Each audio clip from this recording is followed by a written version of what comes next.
health and music and learning is a hip concept now. It's not one that we have to knock down the walls to say, hey, would you pay attention to this? Because people already love music. And that's one of the reasons why it's of such great interest to people. Because there's no armor about it.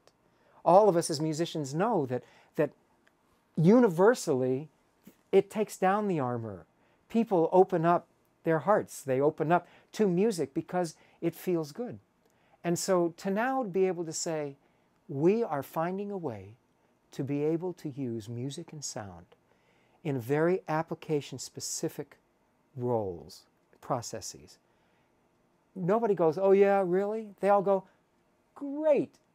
I think about music like chocolate. I love them both.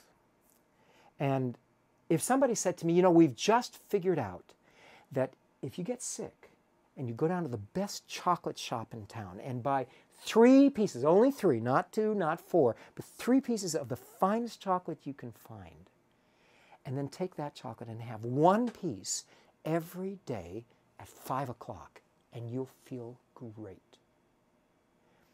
Wouldn't we all go, fantastic? Wouldn't we all just go, how wonderful? Well, it's the same thing with music. It's not an uphill battle. People are totally receptive to the idea of using music and sound. And so what I have discovered, and what I've taken back into my producing after writing the books and doing lots of research and standing on the shoulders of the people who have been before me in this field, of which is what we all do. We stand on each other's shoulders, and that's how evolution takes place, is that there are basically 5 primary elements as a producer that I keep in mind. I have over 30 soundtracks that are used in clinics and classrooms around the world now. I'm a fortunate person. I've been blessed. I'm able to make my living creating these psychoacoustic soundtracks. And whether or not it's for pain control, or whether or not it's for neurodevelopmental issues, or whether or not it's for the classroom and accelerated learning, or whether or not it's for people that are recovering from surgery, the same considerations apply.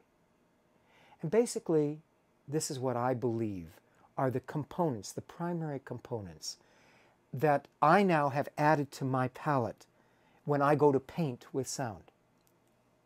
Number 1 is intentionality. What do you want to accomplish? Who's going to listen to it? And what do you want to take place? What is the physical and the emotional and the mental and even the spiritual, although sometimes we don't have control of all those things, but what is the space that is most conducive to the activities that we want to take place?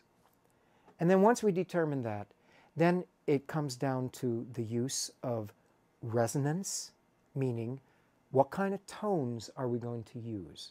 Are we going to use high tones, or are we going to use mid-tones or low tones, or whatever combination?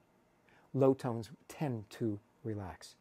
The second aspect is entrainment. And to me, that is really, if I only had one tool that I could use, I was on a desert island and there was only one thing for me to do with music and sound to affect change. The easiest way to affect change on the nervous system is with rhythm. And that's called entrainment.